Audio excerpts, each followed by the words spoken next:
Hello guys, मेरा नाम है रवि और स्टडी ग्लो में आपका बहुत बहुत स्वागत है।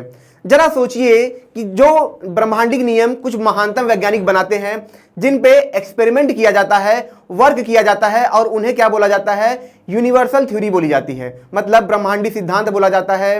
वैज्ञानिकों का मानना होता है कि ये जो सिद्धांत बने हैं ये पूरे ब्रह्मांड में काम करते हैं। जैसे ग्रेविटी की थ्योरी हुई, आइंस्टाइन की थ्योरी ऑफ रिलेटिविटी हुई। लेकिन 1930 में कुछ अलग होता है। अलग क्या होता है कि कोमा क्लस्टर, एक क्या होता है, क्लस्टर होता है, उस पर लगातार अध्ययन किया जाता है और पहली बार यहाँ पे जो हमारे ब्रह्मांडी नियम हैं, जो महानतम वैज्ञानिकों के नियम थे, वो टूट जाते हैं, वो भ्रमित हो जाते हैं और वहाँ पे वह नियम काम नहीं कर रहे होते हैं। और उसी दौरान एक नए पदार्थ का जन्म होता है जिसका नाम डार्क मैटर रखा जाता है। यहाँ पे आप ये पिक्चर देख रहे होंगे, तो जब वैज्ञानिक टेलीस्कोप से लगातार इस पर अध्ययन करते हैं तो एक ग्राफ बनाते हैं और उसी ग्राफ के आधार पे ये पिक्चर बनी है, जहाँ पे ये दिखाया जा रहा है कि ये डार्क मैटर ऐसे ही फैले हुए हैं और ये बीच में जो लाइट है वो उसमें फंस के उनके हिसाब से मुड़ के चलती है और इन्हें ही डार्क मैटर कहा गया। 1930 की बात है। यहाँ पे आप देखेंगे कोमा क्लस्टर है। क्लस्टर क्या होता है ये हम अभी आगे समझेंगे। तो जो कोमा क्लस्टर है, इसमें क्या था कि जो प्लैनेट थे, जो गैलेक्सीज थे, वह नियम के अपोजिट जाके काम कर रहे थे। मतलब वो ना तो ग्रेविटी के नियम को फॉलो कर रहे थे, ना तो थ्योरी ऑफ रिलेटिविटी को फॉलो कर रहे थे और यहाँ पे अदृश्य पदार्थ का इफेक्ट दिख रहा था। और इसी अदृश्य पदार्थ को पहली बार क्या बोला जाता है, ब्लैकी मैटर बोला जाता है, जो आगे चल के जिसपे डार्क मैटर का नाम दिया जाता है। और आपको जान के हैरानी होगी कि जिस वैज्ञानिक ने डार्क मैटर के बारे में अध्ययन किया था पहली बार, जब वो लोगों को बताने जाता है तो उसे यहां तक कि उसका मजाक उड़ाया जाता है, उसे भगा दिया जाता है। सेमिनार्स में उसे अपनी बातों को रखने का मौका नहीं दिया जाता है क्योंकि लोग उस पर हंसते हैं, क्योंकि वह एक ऐसी खोज ला के दुनिया के सामने रखता है जो आइंस्टाइन, न्यूटन, केपलर जैसे बड़े बड़े वैज्ञानिकों के नियम को तोड़ रही थी, खत्म कर रही थी। तो डार्क मैटर क्या है, इसको आज हम समझेंगे और इसकी शुरुआत कैसी होती है इसको हम समझेंगे और इसका अंत कहां तक पहुंचा है, आखिर क्यों बिलियंस मिलियंस डॉलर खर्चा करने के बाद भी आज भी डार्क मैटर को छुआ नहीं जा सका, उसके बारे में 1% तक जानकारी वैज्ञानिकों के पास नहीं है। तो दोस्तों हम चलेंगे डार्क मैटर की जर्नी पे, लेकिन उससे पहले मैं आपको बता दूं कि दोस्तों हमारा एक प्लेटफॉर्म है सेल योर बुक करके। ये एक ऐप है जहां पे आप अपने लाखों रुपए आप बचा सकते हैं। क्योंकि जब कोई लड़का कोई घर में आपकी पढ़ाई करता है तो 8 से 9 साल के अंतराल में वो 8 से 10 लाख रुपए सिर्फ किताबों के पीछे खर्चा करता है, तो वो सारा पैसा आप यहाँ पे बचा सकते हैं। क्योंकि यहाँ पे आप किताबों को एक्सचेंज करके आप पढ़ सकते हैं, ठीक है, और लोगों की मदद भी कर सकते हैं। आप LIC खोलने जाते हैं तो 8 से 9 लाख रुपए आप बचाते हैं, जिसमें आपको 10 साल का वक्त लगता है। वो सारा पैसा आप यहाँ पे बचा सकते हैं, वो फ्री ऑफ द कास्ट और पूरी लाइफ टाइम आप फ्री में किताबें पढ़ सकते हैं। यहाँ तक कि आप अपना नोट्स भी यहाँ पे आप सेल कर सकते हैं और उससे भी आप पैसा कमा सकते हैं। इसका लिंक आपको नीचे डिस्क्रिप्शन में मिल जाएगा। अब हम शुरू करते हैं दोस्तों। यहां पे 1930 की बात है। वैज्ञानिक होते हैं फ्रिज जुकी, ठीक है। ये जो वैज्ञानिक होते हैं ये क्या कर रहे होते हैं, ब्रह्मांड का अध्ययन कर रहे होते हैं। ये एक क्लस्टर का अध्ययन कर रहे होते हैं। क्लस्टर क्या होता है इसको हम आसान भाषा में समझते हैं। आपको पता है कि कई सारे प्लैनेट से मिलकर क्या बनता है, गैलेक्सीज बनती हैं। और वैसे ही जब कई सारे गैलेक्सीज इकट्ठा एक जगह पे हो जाती हैं तो उनको क्या बोलते हैं, क्लस्टर बोलते हैं। जैसे आम है, ठीक है, जब आम के गुच्छे मतलब कई गुच्छे होते हैं, ठीक है, आम से क्या बनता है, गुच्छा बनता है, ठीक है, और आम के कई गुच्छे एक साथ हो तो उसको क्या बोलते हैं कि बहुत बड़ा भंडार बोलते हैं आम का, ठीक है। तो वैसे ही क्या होता है कि मतलब तारों से क्या बनता है, गैलेक्सी बनता है और वही गैलेक्सी जब बहुत जगह एक साथ बहुत इकट्ठा हो जाती है तो उनको क्या बोलते हैं, क्लस्टर बोलते हैं। तो यहाँ पे जो क्लस्टर था उसका नाम क्या था, कोमा क्लस्टर था। आप यहाँ पे देखेंगे ये कोमा क्लस्टर है और ये कौन से वैज्ञानिक, फ्रिज जुकी हैं। तो ये जब देखते हैं तो इनका ये देखना होता है कि जैसे यहाँ पे जो गैलेक्सीज हैं, ठीक है, यहाँ पे जो गैलेक्सीज हैं, जो दूर गैलेक्सीज हैं, यह क्या कर रही हैं, अपनी औकात से ज्यादा तेजी से घूम रही हैं। मतलब औकात का मतलब समझिए कि जैसे हमारा क्या है, प्लेनेट है, यहाँ पे आप देखेंगे हमारा ये सन है, इसके चारों तरफ क्या है, ये मान लीजिए हमारा मंगल ग्रह है, धरती है, बुध है, ये सब सारे ग्रह हैं। आपको पता है प्लूटो भी है। अब आप देखेंगे कि जो नियम काम करते हैं, जो ग्रेविटी के नियम काम करते हैं, जो यूनिवर्सल सिद्धांत काम करते हैं कि इसकी स्पीड तेज होगी, यह कम वक्त में ज्यादा तेजी से इसका चक्कर लगाएगा, और जो प्लूटो होगा उसको चक्कर लगाने में सूरज का बहुत ज्यादा वक्त लगेगा, बहुत टाइम लगता है, ठीक है, यह नियम आपको पता है। लेकिन जब फ्रिज जुकी यहां पे अध्ययन कर रहे थे तो वह देखते हैं कि जो सेंटर में गैलेक्सीज हैं जो यहां का चक्कर लगा रही हैं, इनको अगर चक्कर लगाने में मान लीजिए कि 1 साल लग रहा है, तो यहां पे जो गैलेक्सीज हैं इनको भी इसका चक्कर लगाने में क्या लग रहा है, 1 ही साल लग रहा है। मतलब यहां की जो गैलेक्सीज हैं और यहां की जो गैलेक्सीज हैं, दोनों की गैलेक्सीज में जो स्पीड है सेम है, मतलब चक्कर लगाने का टाइम सेम है। मतलब कि यहां की जो गैलेक्सीज हैं यह अपने स्पीड से बहुत तेज घूम रही हैं, बात समझ रहे, जबकि इनको बहुत धीमा घूमना चाहिए, लेकिन ये इतना तेज घूम रही है कि जब तक ये एक चक्कर लगाएगा तब तक ये पूरा एक चक्कर लगा लेती थी। अब यही चीज इनको हैरान कर रही थी, क्योंकि यह नियम के खिलाफ जा रहा था। जो ग्रेविटी का नियम है इसके खिलाफ जाके जा रहा था, जो रिलेटिविटी का नियम है इसके खिलाफ जाके काम कर रहा था। क्योंकि आप एक चीज देखिए, अगर आप क्या करेंगे, आप एक रोटी ले लीजिए, मान लीजिए आटा लीजिए, इसको क्या के सान दीजिए, ठीक है, उसका लेप बना लीजिए और उसके से घुमाइए, ठीक है। रुमाली रोटी आपने देखी होगी, जो बाहर का पार्ट होता है वो फैलता जाता है, फैलता जाता है। अगर स्पीड आप बहुत तेज कर देंगे तो बाहर का पार्ट टूट के बाहर फेंका जाएगा। तो सेम चीज यहां पे होनी चाहिए थी। अगर इसकी स्पीड इसकी औकात से बहुत तेज है, बहुत तेज है, तो इसको तो बाहर चला जाना चाहिए था, लेकिन यह बाहर नहीं जाता है। यह इसके बावजूद भी क्या कर रहा था, इसका चक्कर लगा रहा था। अब यह चक्कर कैसे लगा सकता है?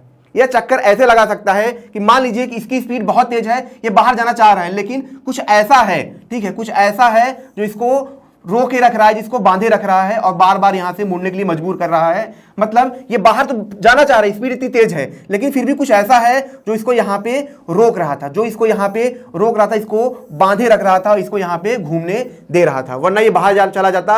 अब वह क्या चीज थी, यही वैज्ञानिकों को नहीं दिख पा रही थी, यही वैज्ञानिक नहीं देख पा रहे थे। आखिर ऐसी क्या चीज है जो इसको रोक के रख रही है, इसको बाहर नहीं जाने दे रही है और इसके अंदर रोके रखी है।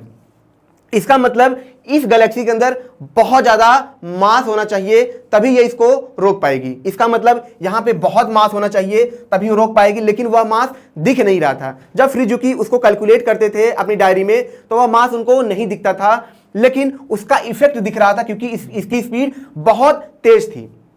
जब वो कैलकुलेट करते हैं, जब उनको नहीं दिखता है, तब जाके वो बोलते हैं कि कुछ ब्लैकी, ठीक है, ब्लैकी मैटर है, ठीक है, कुछ काला पदार्थ है जो यहां पे है, लेकिन हमें वो दिख नहीं रहा है। और अनुमान के हिसाब से जब कैलकुलेट करते थे तो वो लगभग 75 से लेके 80% के आसपास वो दिखता था। इसका मतलब कि फ्रिजुकी को लगता है कि कुछ ना कुछ ऐसा है जो 80% मात्रा में है, वो दिख हमें नहीं रहा है और वो ब्लैक मैटर है। अब यह एक पेपर लिखते हैं और पेपर पेपर तो आपने लिख लिया, उसके बाद क्या होता है कि आप अपनी चीजों को बताने के लिए सेमिनार्स में जाएंगे, तभी तो लोग आपकी बात सुनेंगे। भाई पेपर में आपने 100-200 लोगों को सुन लिया, 1000 लोगों ने सुना, लेकिन जब आप सेमिनार्स में जाते हैं तो आपकी थ्योरी प्रसिद्ध होती है। जैसे आइंस्टाइन ने थ्योरी ऑफ रिलेटिविटी पे काम किया, तो वो अलग अलग देशों में जाते थे, अपने सेमिनार्स बताते थे, अपना लेक्चर बताते थे, ठीक है, तो लोग सुनते हैं। तो ये भी चाहते हैं कि मैं सेमिनार्स में जाऊं, अपनी चीजों को बताऊं, लेकिन जब ये जाते हैं तो लोग हंसते हैं, लोग इन पे बोलते हैं, अरे तुम आइंस्टाइन को गलत साबित करोगे, तुम न्यूटन को साबित करोगे, तुम केपलर को गलत साबित करोगे, तुम इतने महानतम वैज्ञानिक को गलत साबित करोगे, तुम पागल हो गए हो, तुम्हारे अध्ययन में कोई गलती है। एक तो इनकी हाइट भी बहुत कम होती है, चेहरा भी अजीब होता है, तो इनको तो वैसे ही भगा दिया जाता था। ये बहुत परेशान और बेचारे बुत होकर जाके बैठ जाते हैं। यहाँ पे डार्क मैटर जो था एकदम कोने में चला जाता है, एकदम बुत मार के बैठ जाता है। लेकिन फिर एंट्री होती है एक और वैज्ञानिक की, जिनका नाम क्या होता है, रूबिन होता है, वेरा रूबिन। यह क्या करती है, यह भी अध्ययन करना शुरू करती हैं, किसका, हमारे ही जो गैलेक्सी है एंड्रोमा गैलेक्सी, जो हमारे मिल्की वे गैलेक्सी का पड़ोसी है, उसका अध्ययन करना शुरू करती हैं। जैसा आप देख रहे हैं यही एंड्रोमा गैलेक्सी है, इसका अध्ययन करना शुरू करती हैं और इनको भी वही चीज दिखती है। क्या दिखता है, इनको भी यही दिखता है कि जो यहाँ पे ये गैलेक्सी है, जो यहाँ पे जो तारे थे, जो बाहर के तारे थे, ठीक है, वह इतनी तेजी से घूम रहे थे, इतनी तेजी से घूम रहे थे कि जिसके मुताबिक उनको तो बाहर चला जाना चाहिए, ठीक है। जैसे स्केप वेलोसिटी में क्या होता है, अगर किसी चीज को आप बहुत तेजी से घुमाएंगे, 11 किलोमीटर पर सेकंड की स्पीड से जब जाएगी, तो वो तो क्या करेगी, हमारे इस ग्रेविटी को तोड़ के बाहर निकल जाएगी। तो सेम चीज यहां पे था कि ये इतनी स्पीड से घूम रहे थे, इतनी स्पीड से घूम रहे थे कि इनको तो ग्रेविटी तोड़ के बाहर निकल जाना चाहिए था, लेकिन यहां पे भी वैसा ही होता है। स्पीड ज्यादा होने के बावजूद भी ये इसी में घुसे रहते हैं और लगातार ये चक्कर लगाते रहते हैं। अब ये चीज इनको हैरान करती है कि आखिर भला ये कैसे हो सकता है, क्योंकि जितना मास होना चाहिए उसका उतना मास इसमें कम है, इसके बावजूद भी कैसे घूम रहा है। फिर यहाँ पे रूबिन भी जो होती है वह फ्रिजुकी की रिसर्च को मानती हैं और फिर से ये पेपर पब्लिश करती हैं और ये बोलती हैं कुछ तो ऐसा है हमारे यूनिवर्स में, हमारे गैलेक्सीज में, जो हमें दिख नहीं रहा है, लेकिन वह ब्लैक मैटर है जो क्या कर रहा है, तारों को संभाल के रख रहा है, गैलेक्सी को बनाने में मदद कर रहा है, और उसकी ही वजह से जो तारे हैं अपनी औकात से ज्यादा बहुत तेजी से क्या कर रहे हैं, यहां पे चक्कर लगा रहे हैं। और यहां से शुरुआत होती है ब्लैक मैटर की, या फिर हम कहें डार्क मैटर की। आगे चल के इसे डार्क मैटर कहा जाता है, और यहां पे एक नई जर्नी शुरू होती है, क्योंकि यह नियम, इस चीज को वैज्ञानिक सुलझा नहीं पा रहे होते हैं, क्योंकि न तो डार्क मैटर दिख रहा था, न तो उसे आप डिटेक्ट कर पा रहे थे, न तो उसका आप अनुमान लगा पा रहे थे, और न ही कोई इस पे थ्योरी काम कर रही थी। वो कौन कौन सी थ्योरी थी जिस पे लगातार काम हुआ, लेकिन आज तक इसे खोजा नहीं गया, और इसीलिए सबसे महारहस्य कहा गया। अब हम चलते हैं कि आगे आखिर इस पे कौन सी थ्योरी काम हुई। उससे पहले मैं आपको ये बता दूं कि ग्रेविटेशनल लेंसिंग क्या है। ये कौन सी चीज है जो और जोर देने लगी कि हाँ डार्क मैटर है, और डार्क मैटर का एक तरीके से सबूत मिलने लगा, मतलब इनडायरेक्टली सबूत मिलने लगा। आप एक बात समझिए कि एक कमरा है, अंधेरा कमरा है, उसके अंदर क्या रखा हुआ है, बॉल रखा हुआ है, ठीक है, रबड़ का बॉल रखा हुआ है, मान लीजिए वो क्या है, आपका डार्क मैटर है। आपको अनुमान है कि वहां पे डार्क मैटर हो सकता है। अब आपने क्या किया, वहां पे बॉल फेंका, वो बार बार जाके रबड़ के बॉल उस फुटबॉल से टकरा के आ रहा है, तो आप ये कहते हैं कि हाँ वहां पे डार्क मैटर है, क्योंकि वो आपको सबूत देता है, वह आपको एक तरीके से बताता है कि जब आप रबड़ के बॉल से टकरा के आ रहा है तो बहुत तेजी से आ रहा है। तो वैसा ही कुछ एक्सपेरिमेंट यहां पे देखा गया। यहां पे क्या देखा गया, ग्रेविटेशनल लेंसिंग के बारे में। ग्रेविटेशनल लेंसिंग क्या है, इसको समझते हैं, फिर इसको हम समझ पाएंगे। ग्रेविटेशनल लेंसिंग ये है, आइंस्टाइन ने कहा था अपने थ्योरी ऑफ रिलेटिविटी में कि ग्रेविटी की वजह से क्या होता है, जो लाइट है वो मुड़ जाती है, और न्यूटन ने क्या कहा था कि जो लाइट है वो मासलेस है, इसी वजह से इस पे ग्रेविटी काम नहीं करती है। लेकिन जब इस रिसर्च होता है तो पता चलता है कि जो लाइट है वो क्या होता है, सन की वजह से मुड़ जाता है। जिस पे जब एक्सपेरिमेंट हुआ तो यह पाया भी गया कि हाँ जो लाइट होता है वो सन की ग्रेविटी की वजह से मुड़ जाता है, क्योंकि यहाँ पे ग्रेविटी बहुत ज़्यादा होती है, जिसे डिटेक्ट भी किया गया। ठीक है, लेकिन होता क्या था दोस्तों कि जब गैलेक्सीज में देखा गया, ठीक है, तो यहां पे ग्रेविटेशनल लेंसिंग पाया गया। मतलब कि इतनी ज्यादा ग्रेविटी थी कि यहां पे जो लाइट को मुड़ना चाहिए था यह अपनी औकात से बहुत ज्यादा मुड़ रहा था। मतलब जितना इसको मुड़ना चाहिए उसके औकात से बहुत गुना ज्यादा ये मुड़ रहा था। तो यहां पे दूसरा सबूत मिलता है कि हाँ ये डार्क मैटर है जो इस लाइट को मोड़ रहा है, क्योंकि डार्क मैटर का मास ज्यादा है। जब मास ज्यादा होगा तो ग्रेविटी ज्यादा होगी, और जब ग्रेविटी ज्यादा होगी तो लाइट को मोड़ेगा। लेकिन वो मास दिख नहीं रहा था, लेकिन उसका इफेक्ट ग्रेविटी में दिख रहा था, क्योंकि स्पेस मुड़ रहा था, जिसकी वजह से लाइट भी लगातार वहां पे मुड़ रही थी। तो ये सबूत मिलता है। अब जब ये सबूत मिलता है दोस्तों, तो वैज्ञानिक क्या सोचते हैं कि चलो ठीक है, डार्क मैटर है तो हम डार्क मैटर को क्या करेंगे, अपने आसपास हम ढूंढेंगे। तो ये क्या करते हैं, एक मशीन बनाते हैं जिससे क्या करेंगे, ढूंढेंगे। क्योंकि वैज्ञानिकों का ये मानना था कि डार्क मैटर है वो क्या है, एक तरीके से विम पार्टिकल है। विम पार्टिकल का मतलब क्या है, वीकली इंटरैक्टिव पार्टिकल मतलब। तो यहां पे दोस्तों वैज्ञानिक एक धारणा पैदा करते हैं।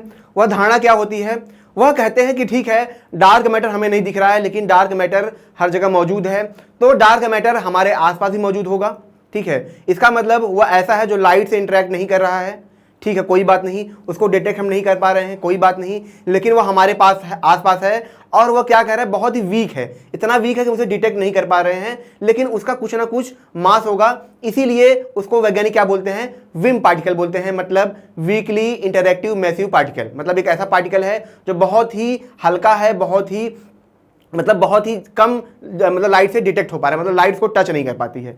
तो वैज्ञानिक क्या सोचते हैं कि हम एक काम करते हैं कि जो डार्क मैटर होगा वो तो चारों तरफ है, तो अगर हम इस धरती पे क्या करेंगे, उसको डिटेक्ट करेंगे, तो इसमें बहुत से पार्टिकल आके टकराएंगे, तो हमको पता चल नहीं पाएगा कि डार्क मैटर वाला पार्टिकल है, कि न्यूट्रिनो है, कि हवा है, ऑक्सीजन है, कार्बन है, ढेकाना है, फैलाना है। तो इसके लिए हम क्या करते हैं, हम एक ऐसा मशीन बनाते हैं तो धरती के नीचे हम लेके जाएंगे, और वहां पे क्या करेंगे, जाके हम डिटेक्ट करेंगे, और डार्क मैटर को हम डिटेक्ट कर लेंगे अगर डार्क मैटर टकराने के बाद उतनी ही ऊर्जा देता है जितना हमने कैलकुलेशन में पाया है। इसके लिए क्या करते हैं, जेनॉन एटम को लेते हैं। जेनॉन एटम क्या है दोस्तों, मैं बता दूं काफी ज्यादा सेंसिटिव एटम होता है। मतलब इसमें जरा भी अगर कोई भी पार्टिकल टकराएगा, ये तुरंत क्या करता है, ये क्या करता है, सिग्नल देने लगता है। ठीक है, ये तुरंत इसमें हलचल होती है और उसका सिग्नल हम डिटेक्ट कर पाते हैं। ठीक है, तो इसके लिए क्या होता है, एक मशीन बनाया जाता है, यहाँ पे आप देखेंगे जेनॉन मशीन बनाया जाता है, और इसको जमीन के नीचे लेके जाया जाता है। ठीक है, ऊपर ले जाने में दिक्कत ये थी कि जब ऊपर लेके जाते और इसमें कोई पार्टिकल टकराएगा, दुनिया भर के पार्टिकल टकराएंगे और दिमाग का तबेला हो जाएगा। इसलिए इसे धरती के नीचे लेके जाया जाता है। धरती के नीचे ले जाने के बाद क्या होगा दोस्तों कि अब इससे कोई पार्टिकल टकरा नहीं पाएगा। ठीक है, इसको नीचे लेके जाते हैं, अब ये बैठ जाते हैं कि अब डार्क मैटर आके टकराएगा, अब आके टकराएगा, लेकिन यहाँ पे कई सालों के बाद भी कोई डार्क मैटर इससे नहीं टकराता है, कोई भी पार्टिकल इससे नहीं टकराता है और फिर यह गुत्थी वैसी की वैसी रह जाती है जैसे कि पहले थी। वैज्ञानिक फिर अब ये मानने लगते हैं कि जो विम की थ्योरी थी वो गलत हो गई है, मतलब कोई भी ऐसा पार्टिकल हमारे आसपास मौजूद नहीं है जो बहुत हल्का हो और जो बहुत हल्के तरीके से क्या कर रहा हो, कांटेक्ट कर रहा हो। अब वैज्ञानिक हैरान होते हैं। फिर वैज्ञानिक चलते हैं स्टीफन हॉकिंग की थ्योरी पे, जिसको क्या बोलते हैं, प्रिमोर्डियल ब्लैक होल के बारे में बोलते हैं। यह क्या है? ब्लैक होल के बारे में आपने सुना होगा, जो हमारे ब्रह्मांड में मौजूद हैं, गैलेक्सीज में मौजूद हैं, जो बहुत भारी होते हैं, बहुत भारी भरकम होते हैं। तो जब ब्लैक होल, जब स्टीफन हॉकिंग अपना रिसर्च कर रहे थे तो वह डार्क मैटर के बारे में एक कॉन्सेप्ट देते हैं, प्रिमोर्डियल ब्लैक होल के बारे में। वो बोलते हैं कि जो डार्क मैटर होगी, पार्टिकल वार्टिकल नहीं है, वो क्या है, एक तरीके का ब्लैक होल है जो बहुत ही छोटा है, बहुत बड़ा नहीं है, मान के चलिए जैसे 10-20 सन के बराबर है, उसका मास उतना है। अब वह हमारे चारों तरफ फैला हुआ है और वही मास जो हम कैलकुलेट नहीं कर रहे हैं, वही मास क्या है, डार्क मैटर है। मतलब उनका यह कहना था कि जैसे हमारी गैलेक्सीज है, इसमें छोटे छोटे ऐसे प्रिमोर्डियल ब्लैक होल हैं जिसको हमने अभी तक ढूंढा नहीं है और इनका मास अपने आप में काफी ज्यादा है और ये हर तरफ फैले हुए हैं और यही मास को अगर हम कैलकुलेट कर ले तो टोटल मास हो जाएगा जो डार्क मैटर को बताएगा और यही हमें दिख नहीं रहा है और यही ब्लैक होल हमारे चारों तरफ है, ये बोला जाता है। लेकिन दिक्कत क्या होती है, जब इसके बारे में रिसर्च होने लगता है, जब प्रिमोर्डियल ब्लैक होल के बारे में काम होने लगता है, तो कहीं ऐसा ब्लैक होल दिखता नहीं है कि ये माना जाने लगे कि हाँ ये ब्लैक होल हमारे चारों तरफ है, जिसकी वजह से इस थ्योरी को नकार दिया जाता है कि नहीं, इसकी वजह से भी डार्क मैटर नहीं है। लेकिन फिर कुछ हलचल होती है 2019 में, मैं आपको दिखाता हूं। यहाँ पे ये LIGO डिटेक्टर है। आपको पता है कि LIGO ने क्या किया था, ग्रेविटेशनल वेव की खोज की थी 2015 में, जिसपे नोबेल प्राइज भी मिला था। लेकिन 2019 में क्या होता है, इसमें कुछ हलचल देखने के लिए मिलती है। हलचल क्या होती है, इसमें हल्का सा क्या होता है, बंपिंग होता है। क्योंकि अगर बड़े बड़े ब्लैक होल से क्या होगा, जो वेव आएंगी तो इसको क्या करेंगी, बहुत ज्यादा तानेंगी, लेकिन जो छोटे ब्लैक होल से यहाँ पे वेव आएंगी इसको बहुत कम तानेंगी। और जो 2019 में वेव आके इससे टकराती है वह उतनी ही होती है जितनी कैलकुलेशन स्टीफन हॉकिंग ने दी थी अपने प्रिमोर्डियल ब्लैक होल में।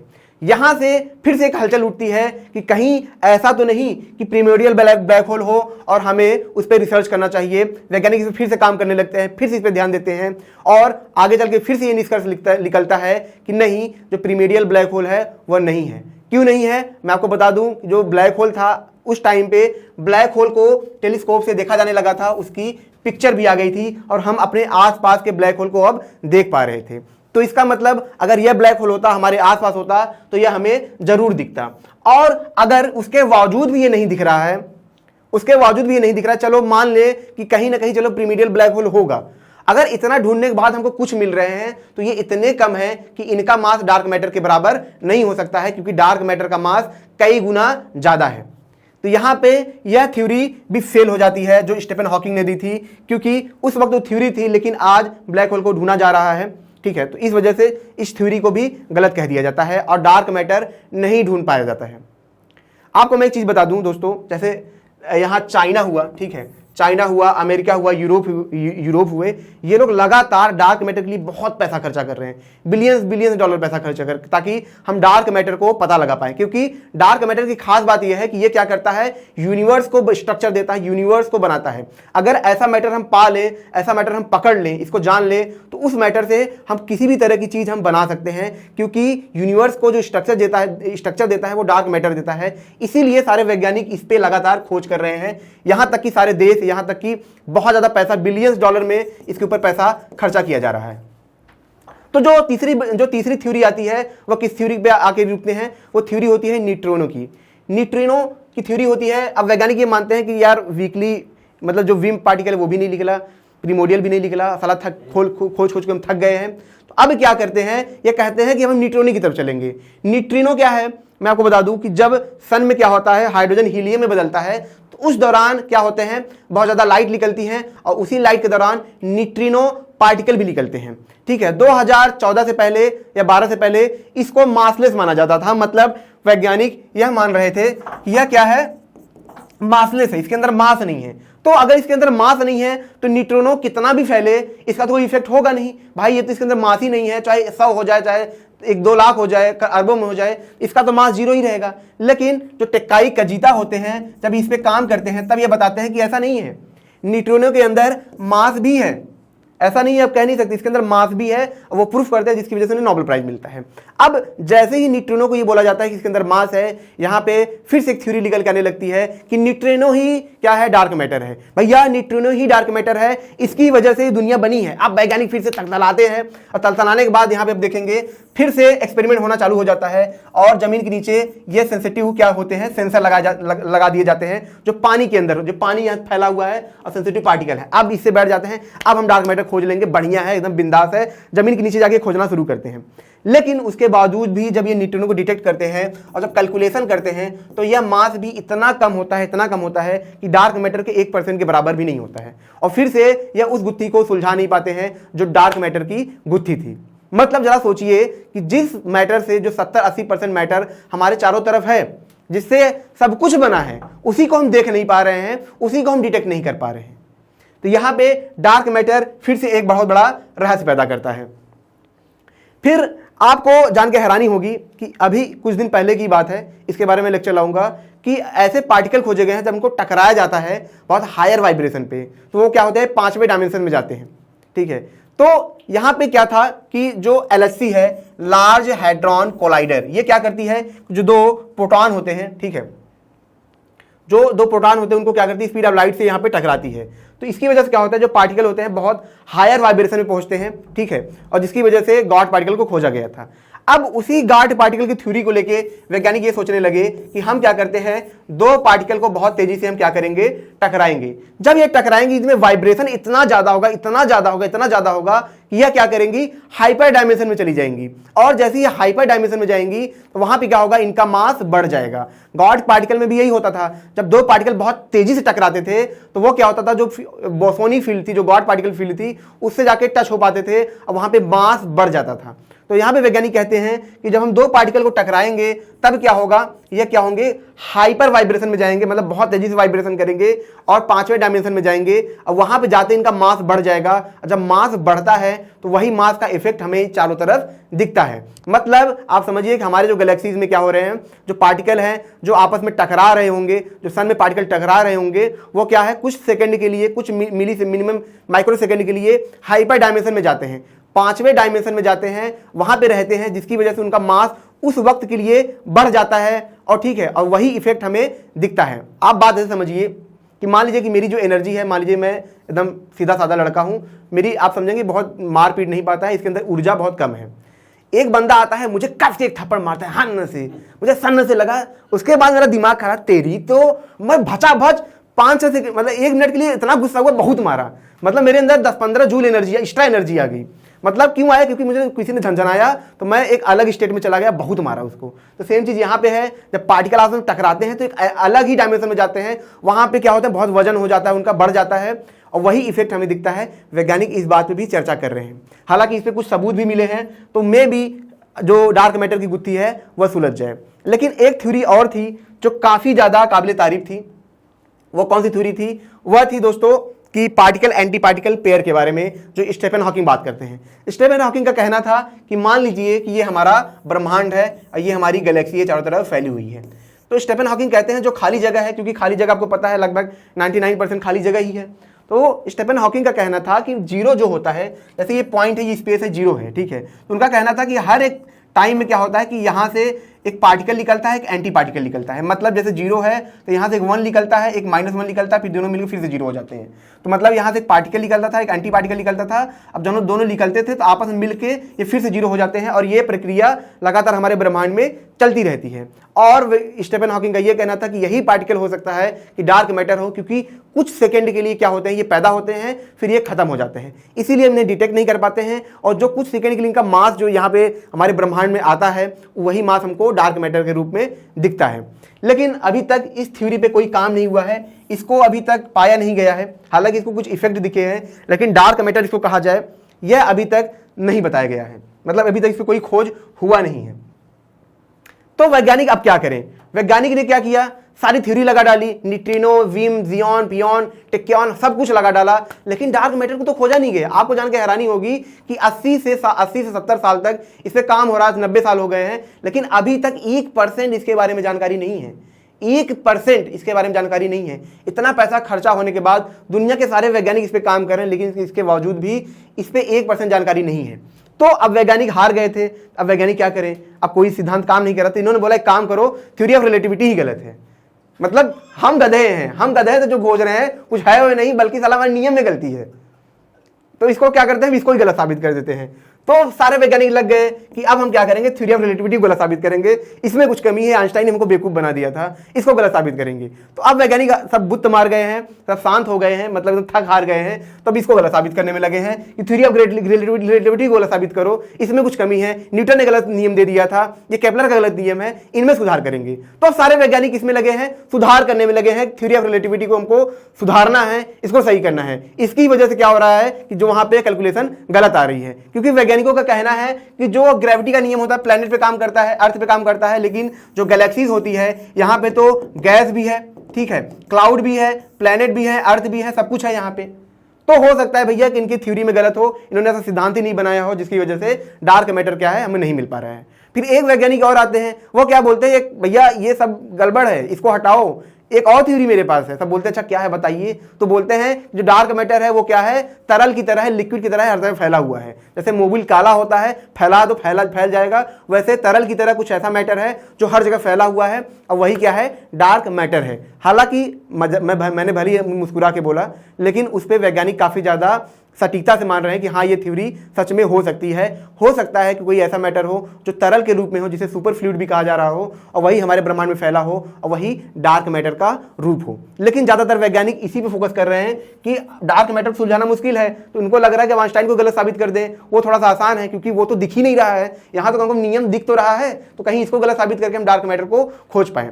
लेकिन मुद्दे की बात यह है कि अभी तक डार्क मैटर नहीं खोजा गया है। तो आखिर डार्क मैटर कैसे खोजा जाएगा, मैं आपको ये बता दूं कि कहीं ना कहीं जो 5th डायमेंशन की बात हो रही है, तो कहीं ना कहीं पार्टिकल वाइब्रेट होने के बाद 5वें डायमेंशन में जा रहे हैं, और जैसे ही इस दुनिया में जा रहे हैं तो वहां पे उनका मास बढ़ रहा है, और वही इफेक्ट हमें दिख रहा है। और दूसरा, जैसा कि मैंने कहा थ्योरी ऑफ रिलेटिविटी में सुधार करना, तो थ्योरी ऑफ रिलेटिविटी में सुधार करने का मतलब यही है कि कहीं ना कहीं वो 5वें डायमेंशन से लिंक ही होगा, ठीक है, क्योंकि अभी कुछ ऐसे सबूत मिले हैं, जब पार्टिकल को टकराया गया LHC में, तो वहां से सबूत मिले कि पार्टिकल क्या हो रहे थे, टकराने के बाद 5वें डायमेंशन में जा रहे थे, मतलब एक अलग दुनिया में जा रहे थे। वहां से जब आ रहे थे तो कुछ वक्त तक यहाँ पे था, उनमें मास ज्यादा रहता था, और फिर से वो अपने नॉर्मल स्टेट में आ जाते थे। जैसे मैंने एग्जांपल बताया थप्पड़ मारने वाला, वही एग्जांपल उनके साथ भी है। और आगे आने वाले वक्त में हो सकता है कि यह थ्योरी सच में निकल के आए, क्योंकि यहाँ के नियम से हम नहीं पता लगा सकते, क्योंकि जो 4 डायमेंशन है उसे हम पता नहीं लगा सकते। तो हमें हायर मैथमेटिक्स की जरूरत है और हायर टेक्नोलॉजी की जरूरत है, ताकि हम उसको डिटेक्ट कर पाए। दोस्तों, अगर ये लेक्चर आपको अच्छा लगा हो तो लाइक करें, कमेंट करें, शेयर जरूर करें। हमने बैक टू स्कूल एक ग्रुप बनाया है लिंक्डइन पे। हम इसीलिए ग्रुप बना रहे हैं ताकि हम एजुकेशन को बहुत ही मॉडिफाई कर पाएं और ऐसे लेक्चर्स, ऐसे नॉलेज आपको दे पाए जो आपको कहीं नहीं मिल रहा हो। तो उस ग्रुप में भी आप ज्वाइन हो और अपने दोस्तों को भी शेयर करें, ताकि वो भी इसका फायदा उठा पाए। मिलते हैं नेक्स्ट लेक्चर में। Thank you so much.